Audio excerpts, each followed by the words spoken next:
Bah, révélation sur décès ya Mama Blanche et Zoko Bima, c'est Kobima. Je crois, bah, tout l'ensemble, c'est qu'à bah, Telemi, Yaya, Toebi bien.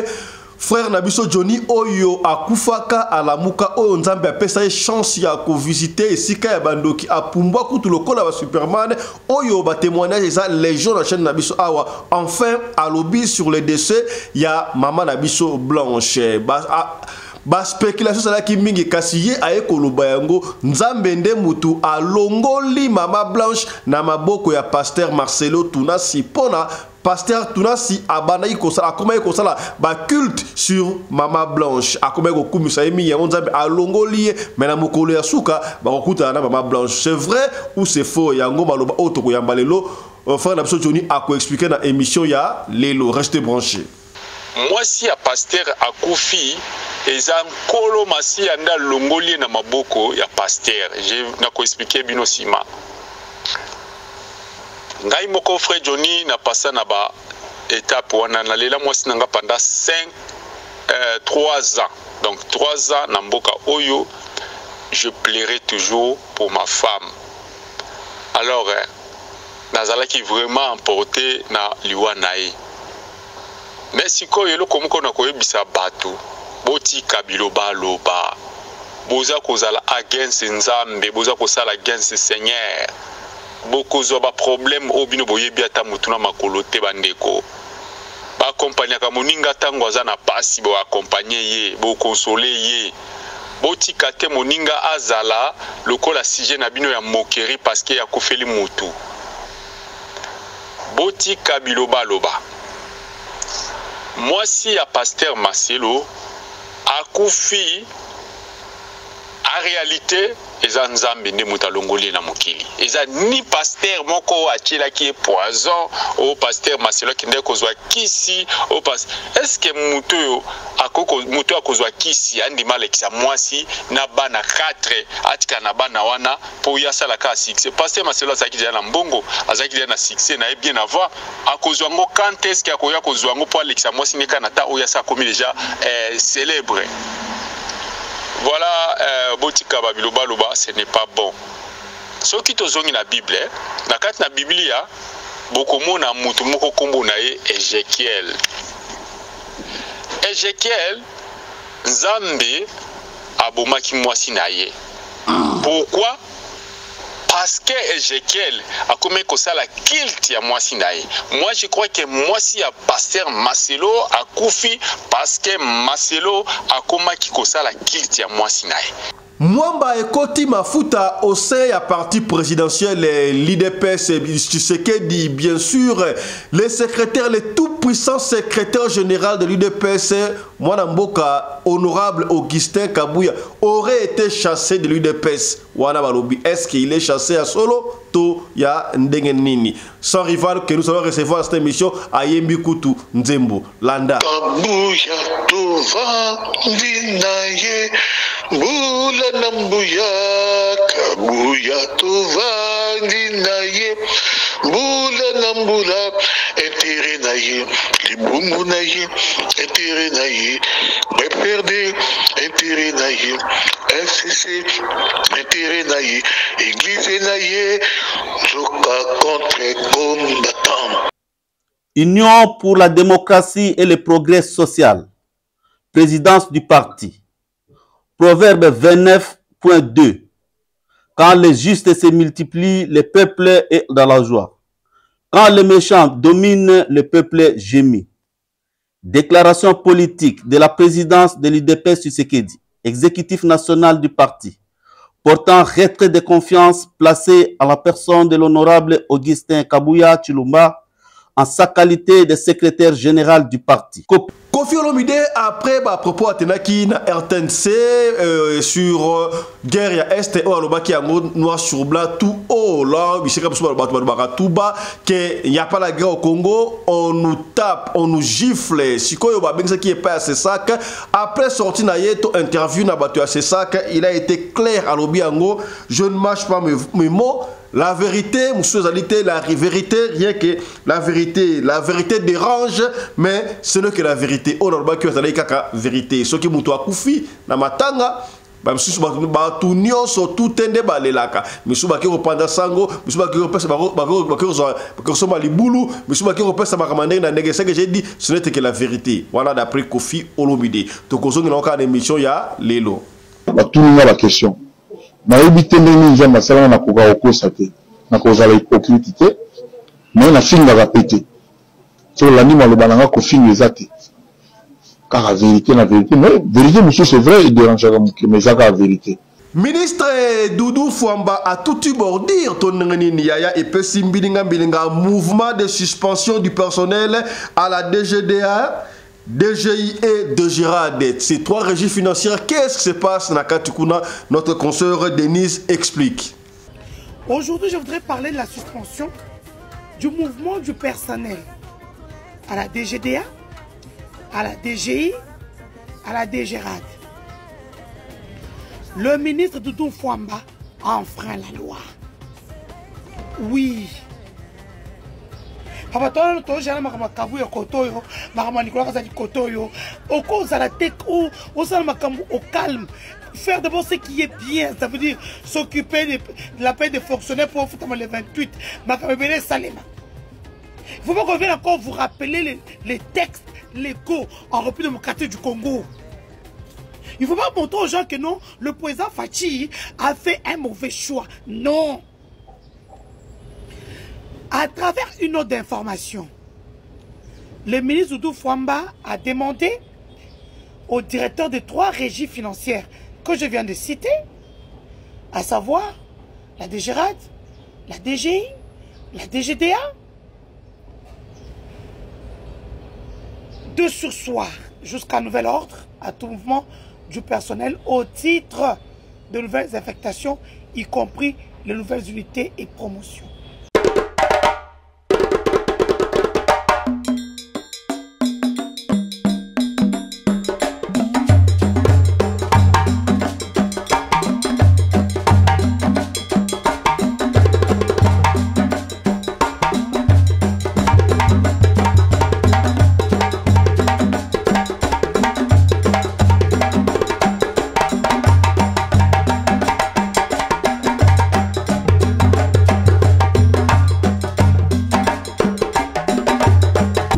Mbinga na mwina ngolo aboya hydroquinone soki ezotambola basheri bazokoya mayanga na retrouve douce tendresse affection epa na yo nasalelo nini mpo ndimake na kupendaka sana shitakwacha pelende Mbote na bino bandeko balandi ya radio Lokole télévision bisika nyos tu bozwami merci na confiance pe fidélité bo pesaka na programme oyo radio Lokole masolo et pa wapi to kuta na ka pona ko beta masolo ya makambo zali koleka bongo na communauté na biso africaine en général mingi ya biso batu ya mangala kombo na ngai Fiston Pelende tata ya Sedek ozali kota la biso à partir ya Ituri ya Bunia ya Goma, ya Bukavu, ya Isiro, partout na Bundese, na Tchécoslovaquie, na Hollande, ya yatala émission na bino yangoyo ebandi na esaka soki émission ebandi to sala 2-3 makam auto mais ça nango déjà au côté si vous abonné merci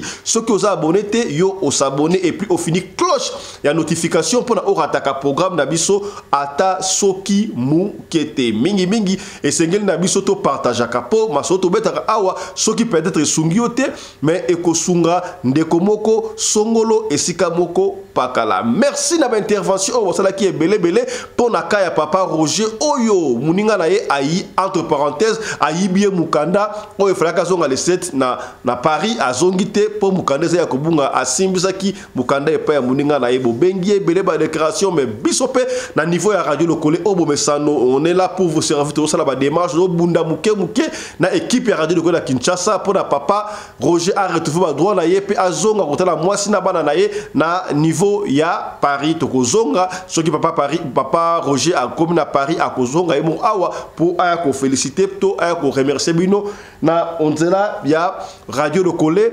télévision mais bon ça la attention bombaka document na yo moko OK document c'est la vie OK na Kinshasa OK na Afrique oza document osimbisa mutu wane kolekate to sala ka bongo angele voilà heureusement papa Roger Alakiwa a sapé bien blindé l'anti-poison yaya qui était peut-être baluki la ndenge musu bamoni ki simbite yango baluki makamokanda na ko benda mato yaya oliko kende Afrique ate siko zali wana benga biso to en contact na bandeko ya anti-poison yaya mbuma wana c'est naturel mbuma lide swana soko le yango ata baniki yo poison ya marque nini yaya ekozwa yote est-ce que komi papa fiston ça sur barambolo ben ça sûr parce que ba témoignage et genre les gens pris des 20 témoignages oyo radio le collé et bikisi batu on dit là ya collecte kaka message oyo est-ce que c'est que bien bobenga biso to en contact na bandeko ya anti-poison.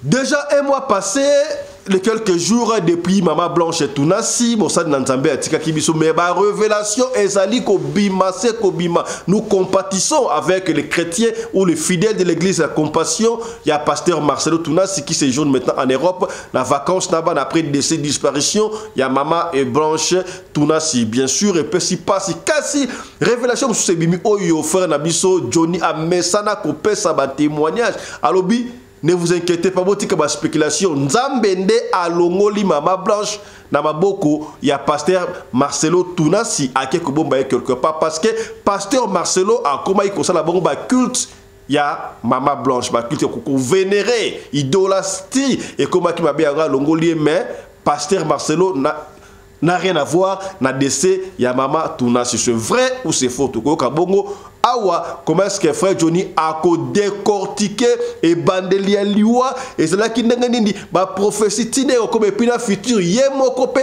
aleka na étape wana yambo to yamba frère Johnny na émission oyo tika bongo to développer moi de 3 makambu oyo omoni bongo na sommaire. Voilà. Yaya Mwamba ekoti zélo na parti présidentielle IDPS Tshisekedi bien sûr Yaya Tomonaki yango balobi le secrétaire général Kabouya honorable aurait été chassé totiango na conditionné parce que oui on n'a pas encore de confirmation mais d'autres vidéos autres côté la bino awa déjà pour éviter qu'est-ce qui ne va pas. Tango, mandat Liboso, IDP Tshisekedi Zouaki, tout le monde qui secrétaire général a été chassé. Mwanamboka, Kaboun, Jama Kaboun, et poursuivi même. Azasika Abonamakala, on aurait entendu qu'il y a Makala Bingité. Tango Kabouya est devenu aux affaires, accusation par-ci par-là, il y a un tribalisme, il y a un boyé, un esprit, il y a on ne peut pas rentrer dans la polémique, mais est-ce qu'il est chargé? Est-ce que Kaboul a mérité d'abord d'être secrétaire général? On ne sait pas. Tout le monde comment est-ce que ce qui est secrétaire général est mobiliser Batou pour Nabaye Kouyambaye? Est-ce qu'il prend la place de Félix Tshisekedi? On ne sait pas. Mais tu peux rentrer dans les détails parce que nous ne sommes pas des leaders PES. Nous avons des informations. Lelo, en principe, moi, confrère sans rival. Oyo, IDPS très bien, mais je crois téléphone naïe et zo kolekate webi niveau à Kinshasa, ba réseau, ba coureur consort, mais quand même Toyoka audio oyo. Sans rival à Tindelibiso après audio Bokoyoka déclaration il y a comité de gestion comité de nini sage il y a IDPS ndenge ba suspendre honorable Jean-Marc Kaboun suivez sans rival et ndenge à intervenir et puis tout le monde a bongo sage ndenge ba lobby en ce qui concerne suspension il y a honorable Augustin Kabouya comme étant secrétaire général de l'IDPS Tshisekedi. Suivez. Kabouya tova dinaye bula nambuya Kabouya tova dinaye bula nambula intérêt naye libungu naye intérêt naye perdre intérêt naye FCC intérêt naye église naye zoka contre combattant Kabouya tovandi naye bula nambula Kabouya tovandi naye bula nambula intérêt naye libota na ye intérêt na ye poche na ye intérêt na ye PPRD intérêt na ye FCC kabuya tovandi na ye mbula na mbula toujours pouvoir intérêt na ye libumu na ye intérêt na ye PPRD intérêt na ye baninga na ye nzoka contre combattant. Il faut quitter les choses avant que les choses te quittent. Voilà. Bandeko, toi, la campagne, consommons UDPS. Consommons UDPS.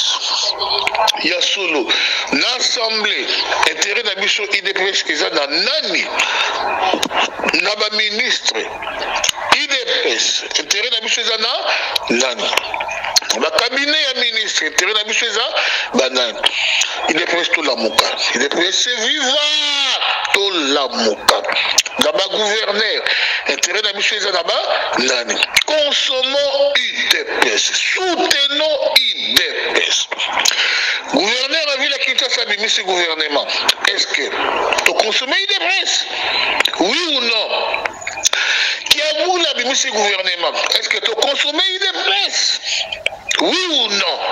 Le ministre Nyonso Bimisi cabinet na bango. Est-ce que tu consommes UDPS? Oui ou non? La combattant dans sans-été? Oui ou non? La combattant via Brassi, Matolo? Oui ou non? Consommons UDPS. Tout ce qu'il y a Sénat, bientôt, vote y a bureau définitif y a Sénat. Présidence, il y a besoin de nani candidat. Vice-présidence, il y a besoin de nani candidat. Rapporteur, il y a besoin de nani candidat. Questeur, ici comme à sonner Vani. Poété, Carole, Agito de la question, Tango Barati, Maï, Mambo, Aliambo, Yabana Boutu na Sonas, Abana on a Sonas, les éducations na Yakola Nango Bandiko Nangai, Mawa, que ça l'état, Mawa, P. Azane IDPS, T. Ne quoi qu'il ou nous, bon, écoute, PPRD Yamakila, Yakowanga na T. Yango, tangu papa Tshisekedi ya kufaka. Baaka zalaka wapi alobaka nini? Ayaka matanga. Gilo ando zalaka wapi? Baliye nyonso lelo oyo badumi ba réunion ba poste. Bazalaka wapi? Na matanga ya papa Tshisekedi, na bapasi tumona. Bandeko, consommons UDPS. Poste à question. Mwana ya ndako izaka moko topeka bongo mukengi shai toza pete mwana ndako izaka moko o UDPS mobima bazo soutenir topeka bongo mukengi shai kabuya baba inalobaki na yo kabuya démissionner UDPS viva. Voilà, ça c'était Sans Rival, c'est un début audio, mais d'ici la fin de l'émission, ce qui réseau est bien, on va recevoir Sans Rival, il va encore nous parler beaucoup plus d'avantages. Il y a destitution, il y a le tout-puissant secrétaire général de l'UDPS, Tshisekedi, Mwanamboka honorable, Augustin Kabuya. Voilà, Augustin Kabuya, il a été destitué, parce que le que l'UDPS,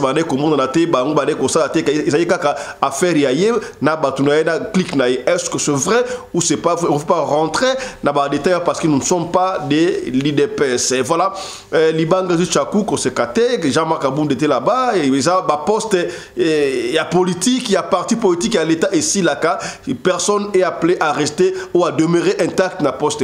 On aurait entendu, voilà, Sika Aboué, ton côté là, yo, Botanana, nous, comment est-ce que comité des sages de situer Mwanamboka Augustin Kabuya, mais avant ça tout le monde déjà menace. Est-ce que la menace soit là Kadiosha qui déjà on ne sait pas, bon en fait force à toi Augustin Kabuya, ça a joui déjà, il peut tourner la page, il est honorable et peut être dans les jours à venir, à travers l'ambition, mais suivez d'abord comment est-ce qu'il a été destitué, et puis Tozonga, tout continue à Union pour la démocratie et le progrès social. Présidence du parti. Proverbe 29.2. Quand les justes se multiplient, le peuple est dans la joie. Quand les méchants dominent, le peuple gémit. Déclaration politique de la présidence de l'UDPS Tshisekedi, exécutif national du parti, portant retrait de confiance placé à la personne de l'honorable Augustin Kabuya Tshilombo en sa qualité de secrétaire général du parti. Copie conforme à Son Excellence Félix Antoine Tshisekedi Tshilombo, président de la République, haute autorité de référence du parti, avec l'expression de nos hommages les plus déférents aux secrétaires généraux adjoints, tous à Kinshasa. Nous, secrétaires nationaux, membres de la présidence de l'UDPS Tshisekedi, exécutif national du parti, vu la situation qui prévaut au parti depuis un certain temps et qui est décriée par l'ensemble de la base, notamment A. La convocation de la réunion de l'Union sacrée de la nation visant à remettre en cause une ordonnance présidentielle. B. L'utilisation abusive des prérogatives dévolues à la présidence du parti. C. La tenue de propos injurieux et tribalistes à l'endroit des Kassaïens du Katanga. D. La gestion solitaire et personnalisée du parti. E. Le mépris du principe de redevabilité et de la collégialité. F. Le clientélisme politique de la gestion des enjeux. G. Les humiliations en public des secrétaires nationaux et autres membres du parti. H. Les sorties médiatiques inopportunes, hasardeuses et non concertées. Et I. L'absence de vision. Au regard des différentes interpellations, dont la dernière en date de mardi 2 juillet 2024, lors d'une réunion extraordinaire convoquée par les précités. Vu le refus du concerné à prendre en compte les avis de ses collaborateurs, vu les enjeux politiques et les challenges que l'UDPS Tshisekedi devra relever dans un avenir proche, prenant nos responsabilités devant Dieu, la mémoire des pères fondateurs, spécialement celle de feu Dr Étienne Tshisekedi Wamulumba, les combattants et les combattantes, décidons, réitérons notre totale confiance et loyauté envers son Excellence, Monsieur le Président de la République, chef de l'État et haute autorité de référence du parti, Félix Antoine Tshisekedi Tshilombo. 2. Le retrait à partir de ce jour de la confiance placée en la personne de l'honorable Augustin Kabuya Tshilombo et la non-reconnaissance de sa qualité de secrétaire général de l'UDPS Tshisekedi. 3. La prise de mesures idoines au cours de la réunion extraordinaire de l'exécutif du parti qui sera convoquée dans les heures qui suivent sous l'égide du doyen d'âge de l'exécutif national, en l'occurrence le secrétaire national Célestin Roger Mukendi Membu. 4. Que toutes les fédérations de l'UDPS Tshisekedi, de l'intérieur comme celles de l'extérieur, se réfèrent dorénavant à ce nouvel ordre politique. Fait à Kinshasa le 11 juillet 2024, les signataires, liste des secrétaires nationaux en annexe. C'est l'UDPS. Le parti le mieux instruit. C'est l'UDPS. Le parti de la vérité. C'est l'UDPS. Le penseur des droits de l'homme. C'est l'UDPS. De l'intégrité territoriale. C'est l'UDPS. Du changement en RDC. C'est l'UDPS. Voilà. Ça ne vient pas de nous, parce que nous images tout Tchekaka, nous ne sommes pas de l'IDPS, mais tout est informé ce qui se passe. Mais Kabuya, honorable Augustin Kabuya n'est que secrétaire général de l'IDPS Tshisekedi, mais il y a un président, le président de la République, et mon amboka Félix Antoine Tshisekedi, du reste, le président de l'IDPS, n'est-ce pas? Est-ce qu'on peut destituer le secrétaire général sans l'accord du président? Est-ce que beaucoup mis? Est-ce que c'est le président? Ils ont une injonction, il y a un président, on ne peut pas rentrer dans les détails là, mais sachez qu'on ne peut pas destituer quelqu'un pour autant, d'après ce que je sache, n'est-ce pas? On ne peut pas destituer un secrétaire général sans pour autant le président aille battre à d'accord. Est-ce que le président est d'accord ou il n'est pas d'accord? Talakou Tseki, Talakou Mamba. Voilà. Kofi Olomide a été invité dans ce sac.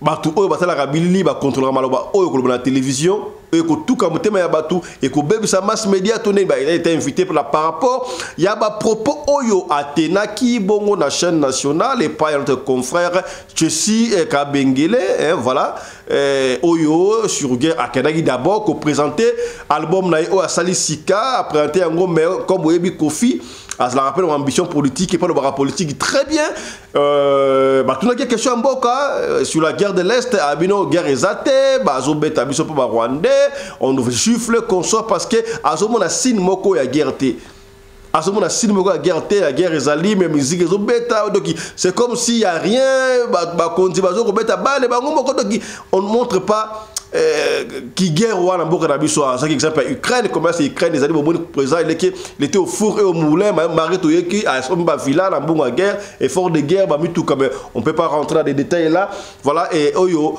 d'après ces sacs propos les alliés qui m'a monté maintenant moni partout sur la toile dans les réseaux sociaux je suis Kofi n'a fait que rien dire la vérité. Après l'invitation d'Ayawana, notre confrère Jessie Kabasele a été suspendu.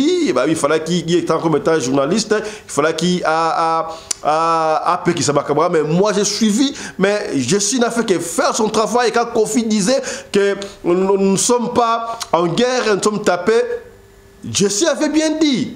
Nous sommes agressés, abandonnés, agressés, mais Kofi n'a pas fait allusion. Il y a Kozonga na ligne, je ne sais pas pourquoi est-ce que Jessie Kabasele a été suspendu. Mais n'a évité Tokosuka, mais Jessie, là où tu es, si tu me suis, fiston Pelé, nous sommes de cœur avec toi, Jessie Kabasele. Ça arrive, mon frère, courage, nous sommes de cœur avec toi, comme c'est doit. Il y a toujours soutenir Jessie Kozali, Jessie Kabasele. Je profite de l'occasion pour saluer aussi. Il y a Nathalie Bongo. Il y a Nathalie Bongo. Il y a Sylvie Bongo, pardon.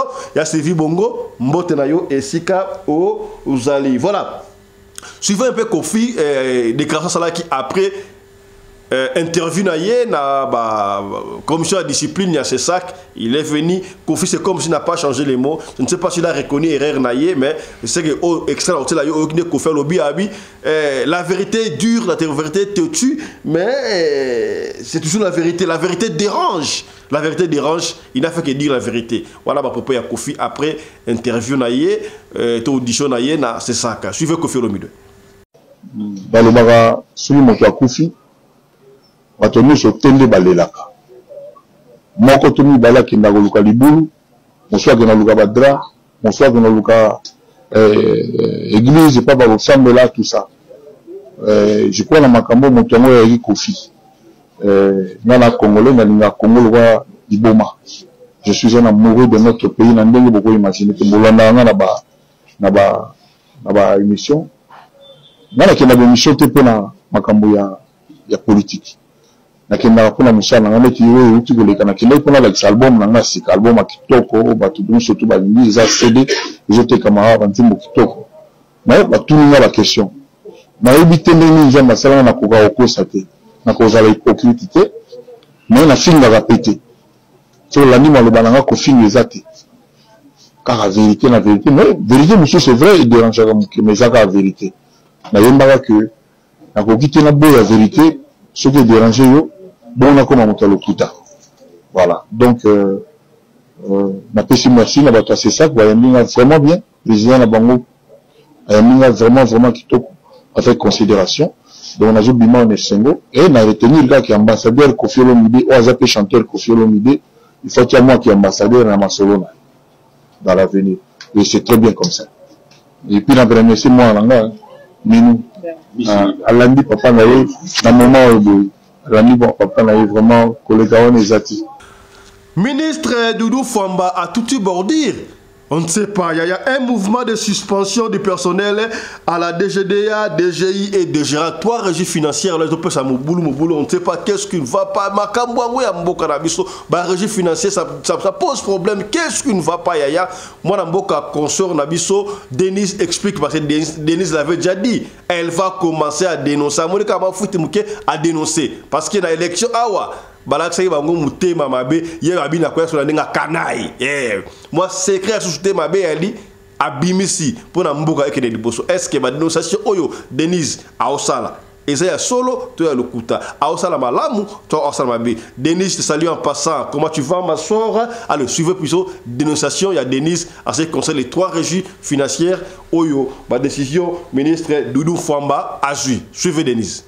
Que non, le président Fachi a fait un mauvais choix. Non. À travers une autre information, le ministre Doudou Fwamba a demandé au directeur des 3 régies financières que je viens de citer, à savoir la DGRAD, la DGI, la DGDA, de surseoir jusqu'à nouvel ordre à tout mouvement du personnel au titre de nouvelles affectations, y compris les nouvelles unités et promotions.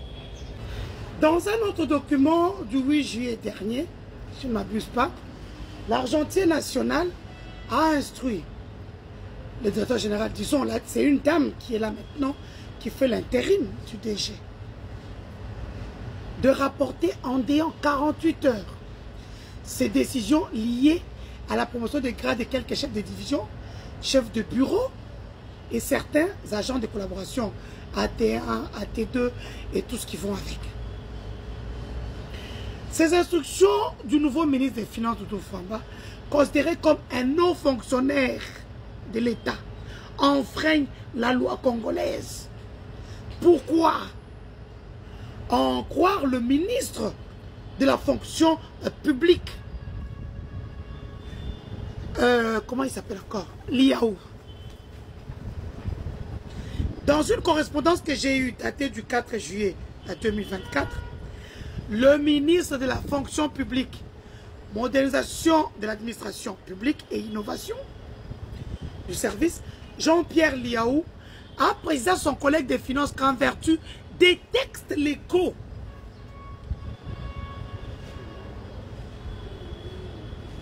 et réglementations régissant la carrière des agents publics, le champ d'application de son instruction ne serait strictement concerné que la proscription du recrutement des agents.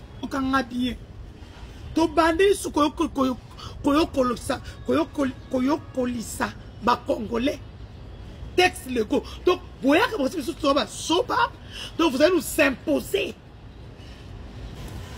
Jean-Pierre Liaou a précisé à son collègue des finances qu'en vertu des textes légaux et réglementaires régissant la carrière des agents publics, le champ d'application de son instruction ne serait strictement concerné que la proscription du recrutement des agents dits nouvelles unités, déjà mis à l'index à travers sa note circulaire du 28 décembre 2022.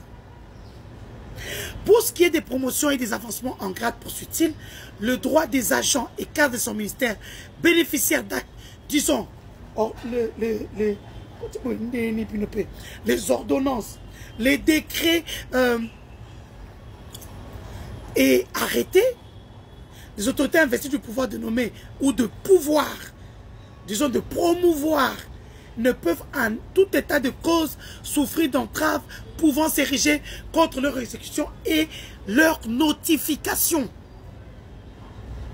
Par ailleurs, Jean-Pierre Liaou a rappelé qu'en ce qui concerne les agents bénéficiaires d'actes de régulation de leur situation administrative, le président de la République avait, par sa lettre du 4 mars 2024, autorisé dans le contexte de l'expédition des affaires courantes, la notification à l'interne des arrêtés ou des commissions d'affectation signées avant la publication du communiqué ayant trait aux mesures conservatoires et la mise en place effective des agents bénéficiaires d'arrêtés de régularisation de leur situation administrative signés avant la période considérée.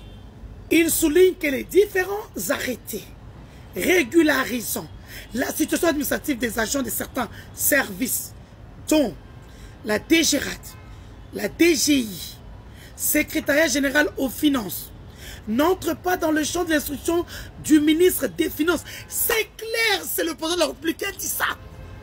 Sur Doudou Fouamba aux Anani. Est-ce que ce français-là, même, vous êtes un ministre, vous êtes un ministre, tu pas la montée.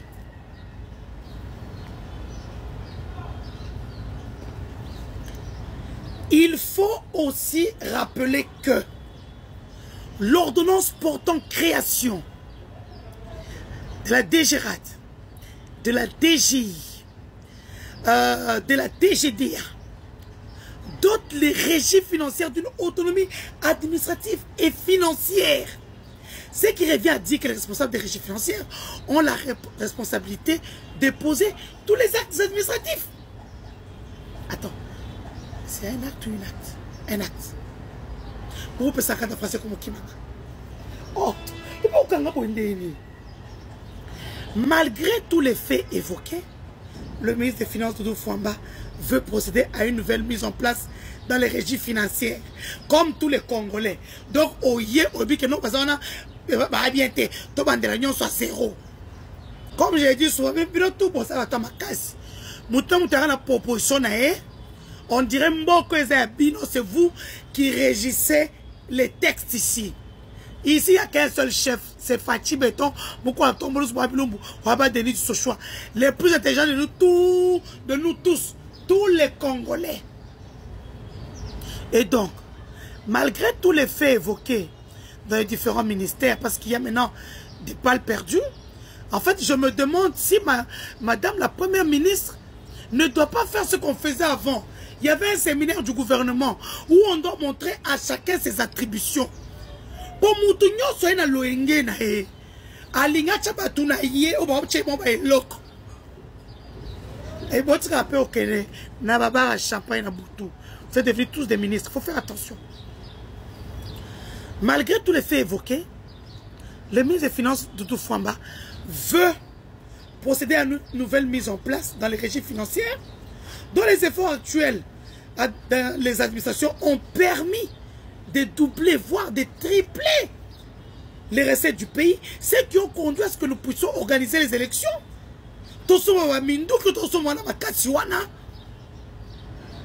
Le président de la République, garant du bon fonctionnement des institutions, le président Fatih Béton, quand on va donner ce choix, une fois de plus, est appelé une fois de plus à s'impliquer, non seulement pour empêcher cette dérive de l'argentier national, à Bandi Kakasiko, qui risque d'impacter négativement la mobilisation des recettes par les régies financières. Bouchard la Boamba, mais Chimwamba, Chichoto, mais Mwamba, Chibinji. Voilà. Toko Tasika na dossier du jour, Tobeta solo ya pasteur Marcelo, Tunasi Oyo, ba mirmireaki, ba soupçon, les ont dit, les gens ont parlé, quand quelqu'un sont en douleur, on a painful, ba on ba koloba, il paraît, pasteur Marcelo veut se suicider. Ça va titre internet, c'est les autres ça mutu koswa kosakanate et pesa kibiso pasi kaka pasteur Marcelo, il aurait été aperçu na nétropole entre terre et ciel, à Pindole Bembe à moi sinaye, consoler les gens aiment parler, bas spéculation, mais nous au niveau de Radio de Collet, nous compatissons avec la famille Tunasi, mais aussi avec le fidèle de l'église Compassion. Nous sommes en compassion avec tous ces boutiques de spéculation. Donc la Makambo et Maman Blanche, ça fait un mois passé déjà, Bada Bakunda qui est un heureuse pas en piste. Azopema pete po makambo ezali ko bima se ko bima batu bazo ko makambo ya ndenge na ndenge ya to vanda kikimia mesika boy batu o nzamba apesa moi don ya vision ba le cas qui baloba qui mesika boy to la to la muki sur le frère Johnny qui appelle frère Johnny azali nani o ba na rachine na so banda kala déjà frère Johnny apesa ba témoignage et belé frère Johnny azali moko ya batu o ba kufaki ba la muka akufaki a d'ailleurs il apola qui coûte nzoto pola qui avant akufa et puis akufa qui aye kolamuka nzamba talisa ki nzamba pesa chance ya komona makambo ebele nzamba pesa chance akende ko visiter ndenge bandoki bapumbwaka kenda abeta masolo ebele bacha embeli na ndenga ndoto awa na mutema na tongo epesa complication. Frère Johnny, ce n'est plus quelqu'un à présenter mais boye bien déjà à kozonga ko ba témoignage na ye calamité pas tabiso hier alobi nzamba talisi e ba tiboko pesa ba spéculation ebele. Frère Marcelo, pasteur Marcelo aboyi maman Blanche Tunasi consorté nzambe alobi Marcelo Tunasi n'a rien à voir dans le décès. Il y a maman Blanche. Bon, il a à voir quelque part, mais la ndenge abomié, il y a abomié été. Mais Nzambe emokondemte a longoli maman Blanche et pas il y a pasteur Marcelo Tunasi a botoli et pour nini pasteur Marcelo a kobaye ko sala ba culte ya maman Blanche. Oh, ba culte ndenge nini a kobaye ko vénérer et comme elle ko la idolâtrie de maman Blanche comme la idole naïe. Alors tout le monde maman Blanche a sala ki malamu ebele Nzambe a préféré a longolaye avant pour na mabe ekotate.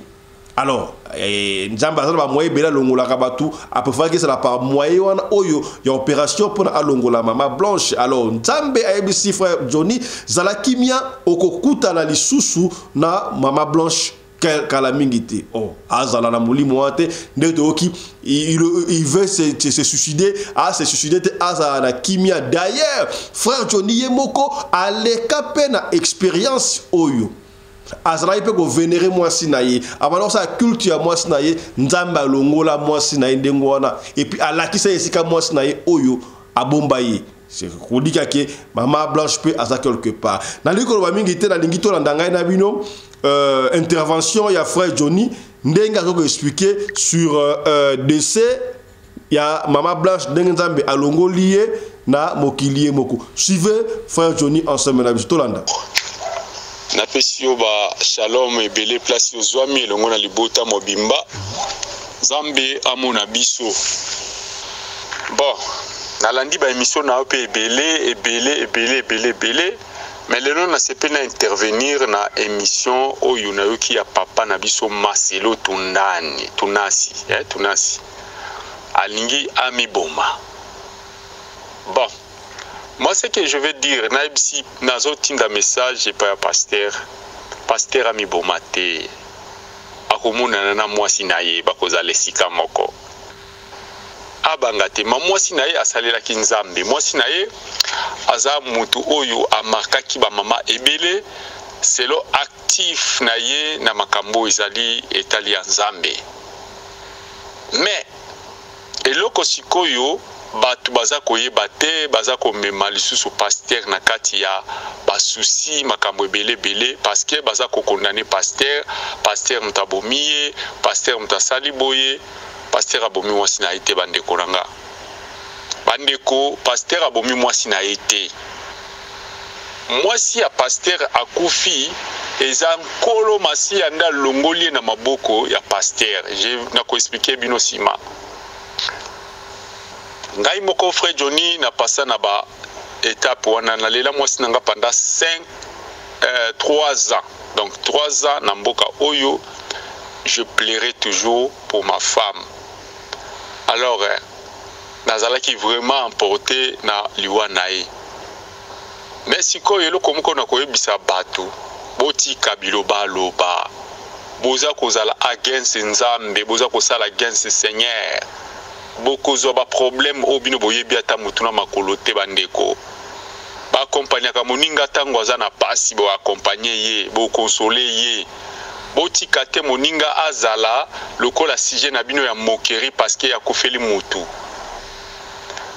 bo tika biloba loba. Moi si ya pasteur Marcelo akufi en réalité eza nzambe nde muta longoli na mokili eza ni pasteur moko achila ki poison o pasteur Marcelo kinde kozwa kisi o est-ce que muto akoko muto akozwa kisi andi malekisa mwasi na bana 4 atika na bana wana po ya sala ka succès pasteur Marcelo azaki dia na mbongo azaki dia na succès na bien avant akozwa ngo quand est-ce que akoya kozwa ngo po alekisa mwasi ne kana ta o ya sa komi déjà célèbre.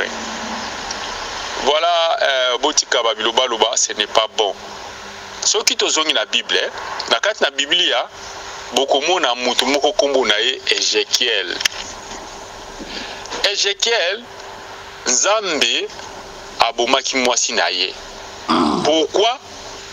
Parce que Ezekiel a commis la culte à Mwasi nae. Moi je crois que Mwasi a pasteur Marcelo a koufi parce que Marcelo a commis la culte à Mwasi nae. A commis ko présenter Mwasi nae mingi na makamanzamba zoloba fa koti sakaka Mwasi nae. Fa koti nzamba linga keloko wana te. Moi je crois en tant que un chrétien na yebi mwamba makamwane belé, je dis bien que l'Éternel qui a enlevé sa femme na maboko nae.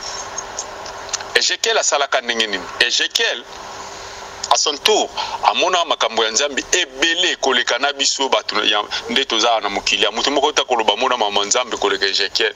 Ezekiel amona makambo tellement ebele po Seigneur amemai na ba place ebele de son vivant akufaka kudute.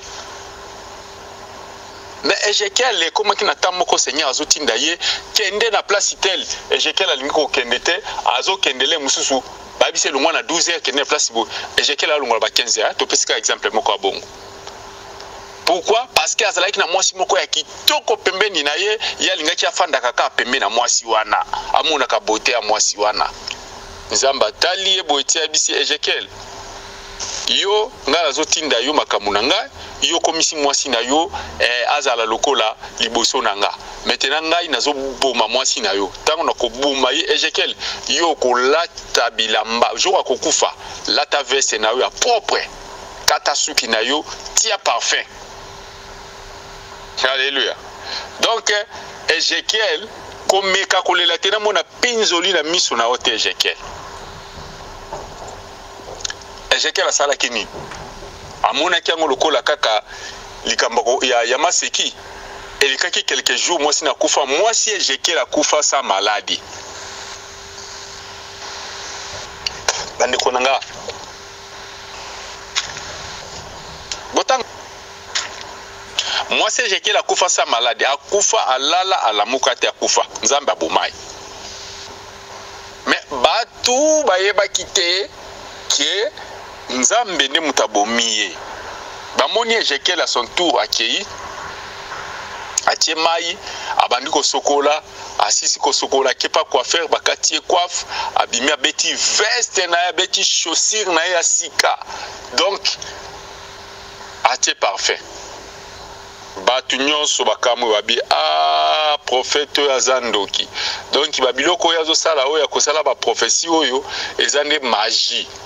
Yé mutalekisi mwasi na ye po abando sala ba prophétie. Mais ba iba kite ke Nzambe mutalongoli. Ya Ezekiel ezalaki malamu parce que Nzambe apesaki déjà avertissement. Mais ya pasteur Marcelo ye azali surpris. Mais nga nazo bisa pasteur azonga na makomi na Nzambe amona likambo oyo selemelaki Ezekiel. Parce que soki ozana mwasi lelo na tongo tango nazo na émission oyo nazo mituna nga lobi donc est-ce que pasteur mwasi nga tuninga bi ndenge nini ba pasteur mususu ya mine na Kinshasa ou bazo salela ba magie ainsi de suite mais basi na bango bazo kufa te bazakaka abando tangina komba ba pasteur nga habité ozo comprendre mamuna Nzambe te Nzambe afrapaka nde bana na ye Nzambe afrapaka na ete ke oyo salela no salela nao tina suka nao kosuka soki ndenge nini etali ete afrapaka nde ba oyo ya ye. Et deuxièmement Nzambe abatela kabana na o bazala mingi na confidence. Donc o bazana confidence, c'est-à-dire kolinga ko exposer mwasi na yote, kolinga ko exposer bana na yote, kolinga ko exposer loko mokote o mutuka o nazana mapangu o naza kolinga ko exposer rien. Exposer kaka Jésus. Tango ba pesio mission yo keneka na mission na tina suka. C'est ça les choses. C'est ça la chose mes frères. Donc eloko oyo tozoloba bato na mokili bayebite ken kolo asalaka bongo pona ko corriger bana na ye. Ngala zalaki victime pe ya mwasi. Tango mwasi nanga kufi na bandi kolela na lela lokola muto ayebi ko Nzambe te.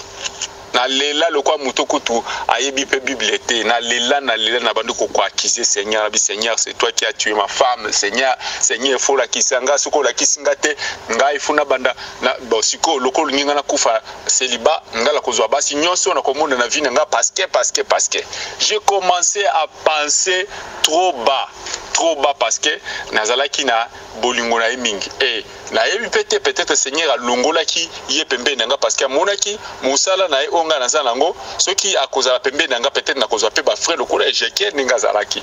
Alléluia. Donc yango Nzambe asala ka selon sa volonté. Bo acquise pasteur te liwa ezali naturel. Liwa ezali quelque chose autre bengi le secret ya Nzambe. Ye moko ayebi le pourquoi. Soki alinga ki akufa te akokufa pete. Ata bandoki bayaki combien alingaka koyisa bango parce que azalaki mosali na Nzambe. A part na mobali na ye azosali na Nzambe, mais mwasi na ye pe azalaki moko ya basali na Nzambe oyo amarkaki ebele ya bamama na kati na Afrique pe na monde entier. Donc bo sous-estimer liwa ya moninga te. Eza difficile, eza vraiment difficile, mais na kosenga ka na Pasteur Marcelo azwa kimia na motema na ye parce que l'Éternel Dieu des anges a bombi mwasi na ye quelque part l'air ya kokende tant na ce que koki akokende kokutana na ye.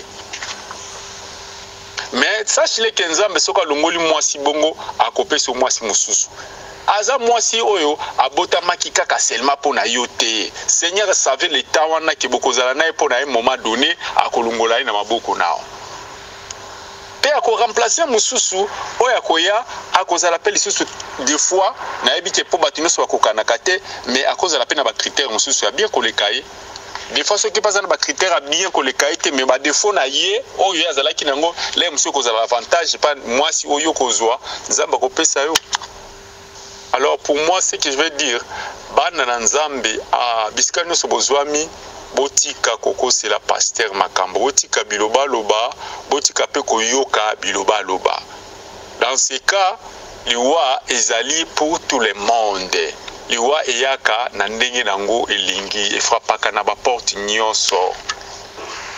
Ezekiel yiwana akoisaki mwasi na ye akufaki à cause ya ba caractère affiché na ye. Mwasi ezaki innocente. Mwasi ne savait pas. Moi ça banda omona ka mobali nga linga tuzofanda na yo mo kande kishiriza la kabozo tele mbozo tambo lesika moko ba G ainsi de suite ben kola longoli alingi ba G wana te alingi yango te donc aboya yango biyoza la mission tu dois exécuter la mission que je t'ai donnée. C'est ça le problème. Mission en colo ezali mission en colo. Vous ne pouvez pas dévier mission en colo parce que moi sinon za kitoko, parce que moi sinon za excellente, moi sinon zali voilà na ba qualité nyonso. Ezali ko exposer moi si. Tango exposer moi si Nzambe akolongola ye. Je vous dis mes frères et sœurs, ba obozo sali la Nzambe, bo exposer basi na binote, bo exposer mibali na binote. Ce qui est exemple, moko ya kopesa lokola témoignage, tu peux témoigner une fois, c'est fini. Mais ezala na ba répétitif te à tout moment au komi kolobake yaza excellent. Yasa la kanga boy, ye boy na boy, ye boy na boy. Wana siko Nzambe place azwaka ba colère nde yangwana. Alléluia. Kolo alingaka eloko wana te. Soki tozongi lisusu mwasi mamuke bato batangaka ba branchir mingi et puis bato balandaka ba évangéliste minene na mokili tokolanda évangéliste moko papa moko a inspiranga pe mingi comme on a eu Prince Derek. Prince Derek. Soki bolandi papa na Prince Derek a sa kufa na epe déjà. Papa on a un bon pasteur et azalaki formateur. Prince Derek, moi si oya bandaki na ye ministère, Nzamba longola kie.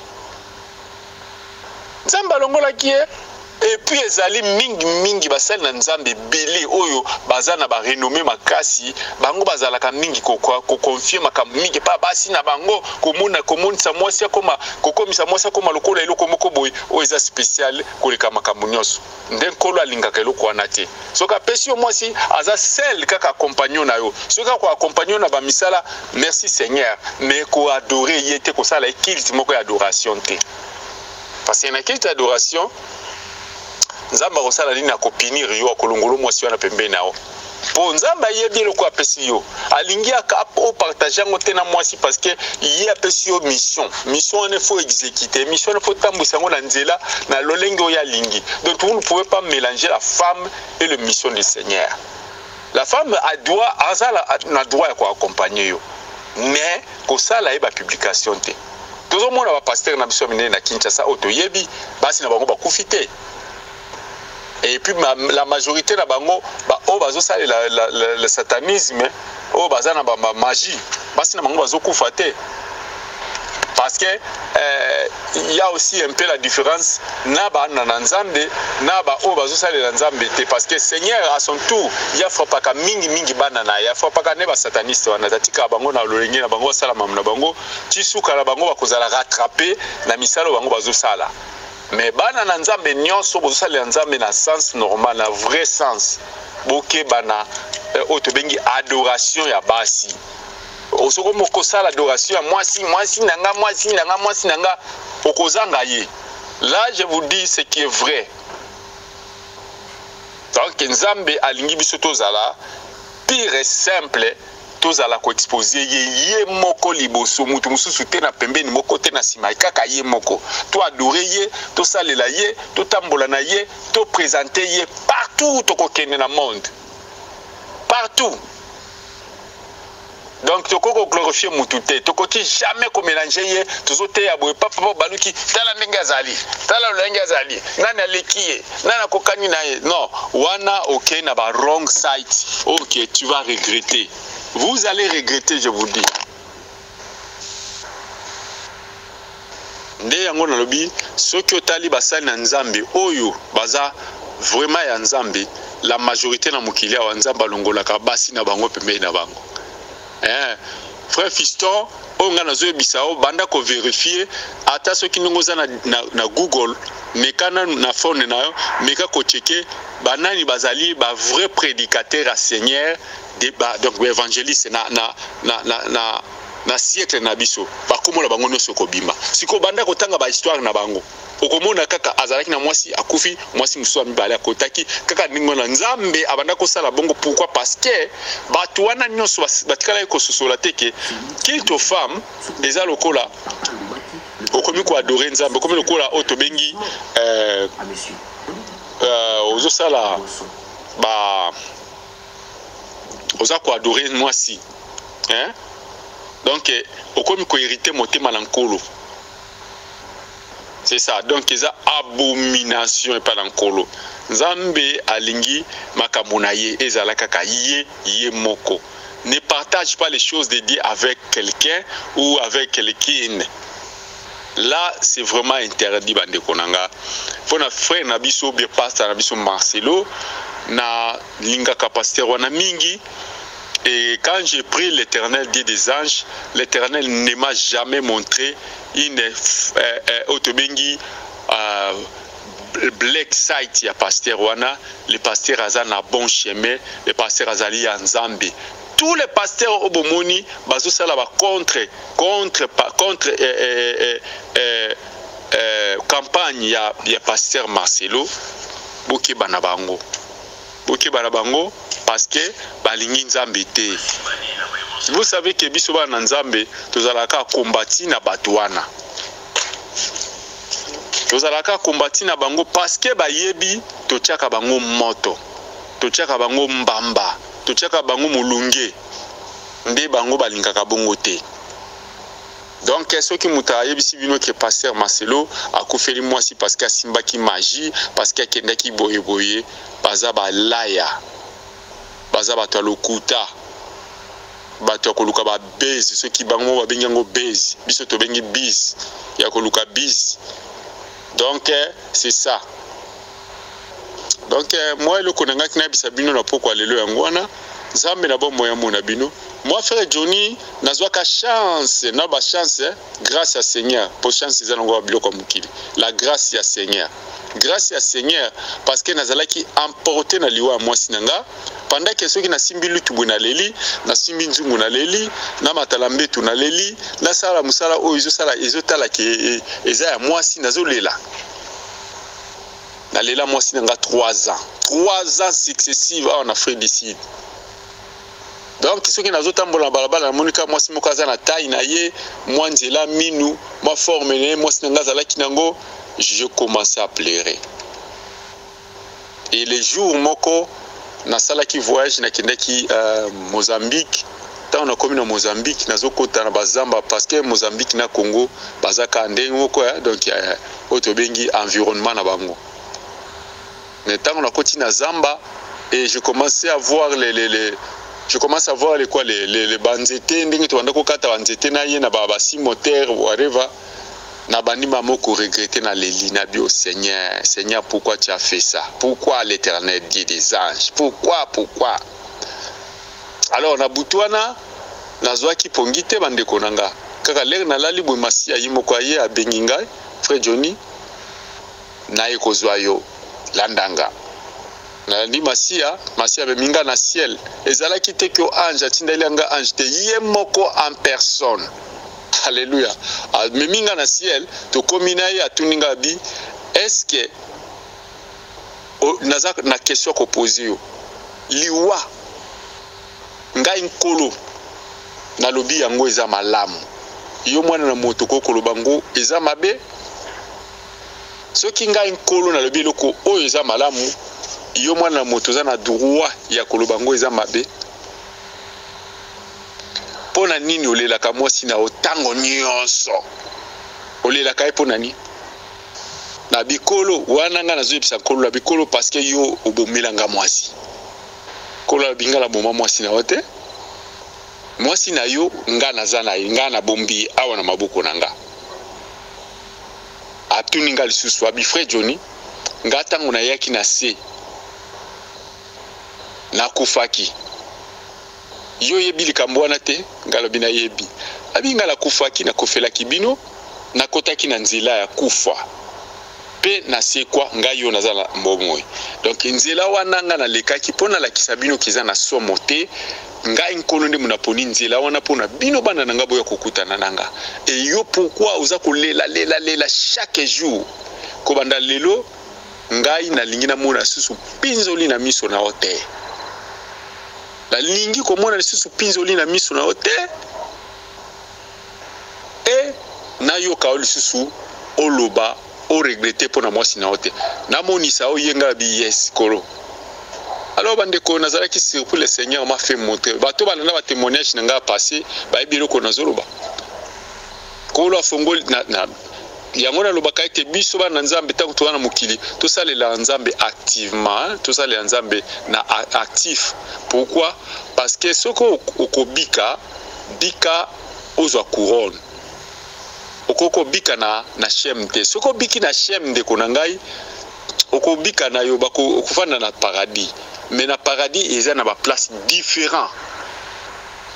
Donc on va saluer kinzambe na sens normal na bombozu na bango na makasi na bango na nyoso nzambe a bombela bango esika ya bien pe ba oyo ba biki na shem nzambe apesa bango esika me ekozalaka moi shem kaka wana ngande na monaki na konozobisa bino vérité shem ekozala parce que au salaki eloko mokote vous n'avez rien ozo mériter le côté mais obiki kaka po na mawa nzamba bikisho na mawa. C'est pourquoi na te akabana nanga na kati ya groupe na biso tozana ngo a life for God na ebisa kabango ete à tout moment il faut lukelo komoko kosala pour se pelisaka nzambe chaque jour de ta vie quand tu réveilles préparer quelque chose pour nous se pelisa nzambe na yo luka eloko moko kosala. Alléluia.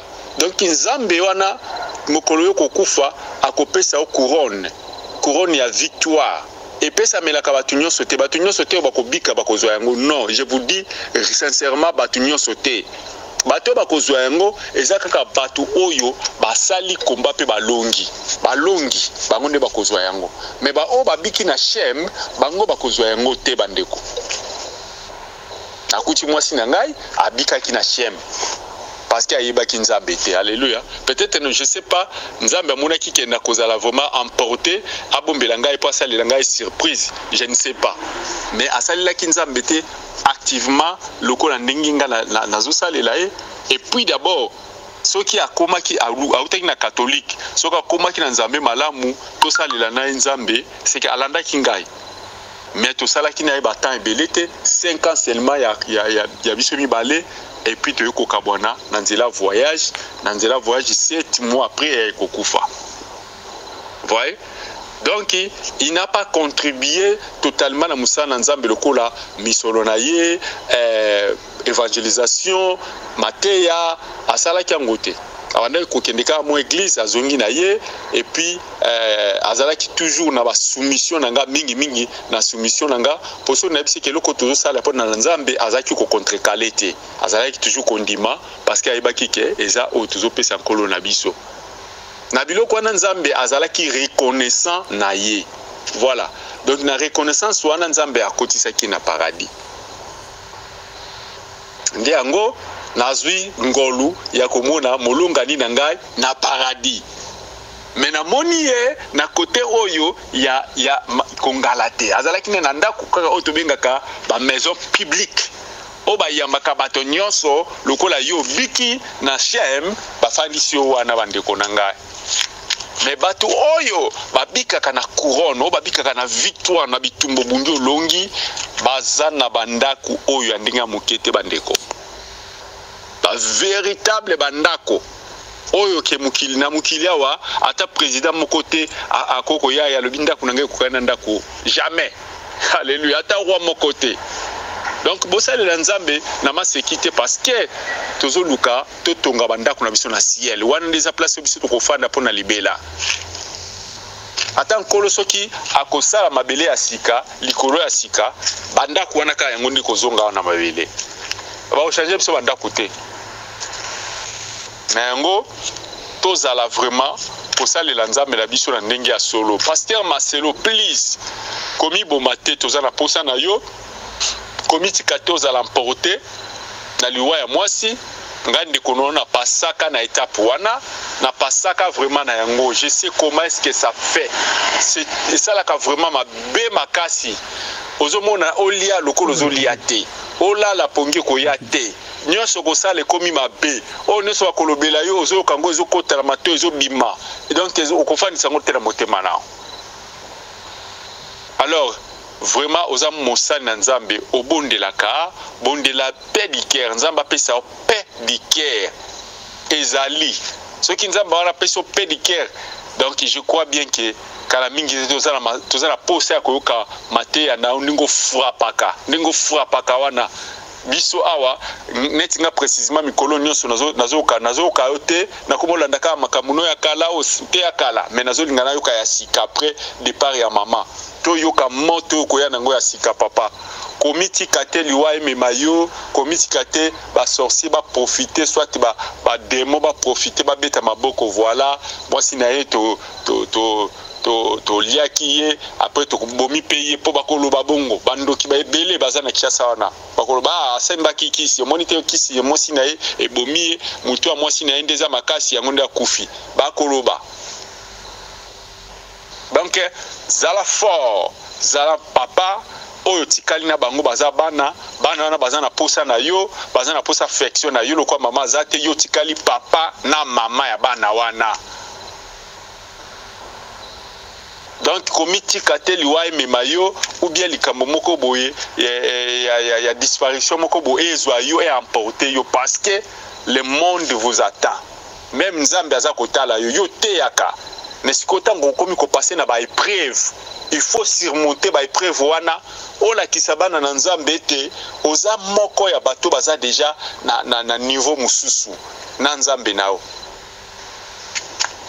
Donc ce qu'on dit qu'on brise étape pour anaté papa et que ça la biso passe belé. Moi je suis pas vraiment na sengo ko ka été pasteur Marcelo alingami boma parce que moi sinaye parce que non. La femme est partie, nzamba tikiovi atikeli obana. Si ko ceux qui ont le aux alamporter. Regardez na ndenge Job ndenge nzambe azwaki bana na enyoso azwi kutu bana na enyoso te mais abomina banyama na banyama ne peka te na bandaku na ye ndaku ne kaka te na bomengo nyoso pasteur Marcelo tiko yozana ozana misolo na izana na bank ozana mbongo bana no bazawana ata mama kei tu es bikeza pasi mais surmonter ngo parce que on a besoin de toi papa. Ne te donne pas na makelele ya ba sataniste yo talango ka lokola ke donc maya litanga mai na kati océan litanga mai na kati océan izalango zatina te bwakisa bango tika bango na lolenge na bango bakosamba na nzambe parce que nzambe soka sali programme na yo muto komi ko contredire ngo sache que tu auras des problèmes. Bande konanga ba congolais bande konanga nyoso place bozwami to accompagner pasteur na biso na prière to bonde la pona pasteur Marcelo aza moko ya pesa biso lolendo na bonzambe libanda ya Congo ate ya kabato ebike yewa na congolais azotambola na drapeau ya pays dans l'extérieur de notre pays bande ko bolingi ndenge ni to lobisa no ndenge nini. Est-ce que vous avez un pasteur moko à part papa Nabiso papa Nabiso a dit Nabala hier mutawanda okende ba conférence à minene na libanda bozana mutu mususu abimaka ba conférence à minene ozo ka ba invitation musika lokwa pasteur Marcelo bandeko totika bisala sala tokoya kozanga mutu oyo azali vraiment important pour na mboka na biso boko limwisa ye ya pamba likola bisalela na bino et boye ba yango ke la bouche oyo tozana yango oyo la vie et la mort sont au pouvoir de la langue oyo zo bimisa yango nde tokosamba na ciel na liaki nini sala non munoko na onde kosamba oyo ko bimisa munoko nde yango kosamba na yango.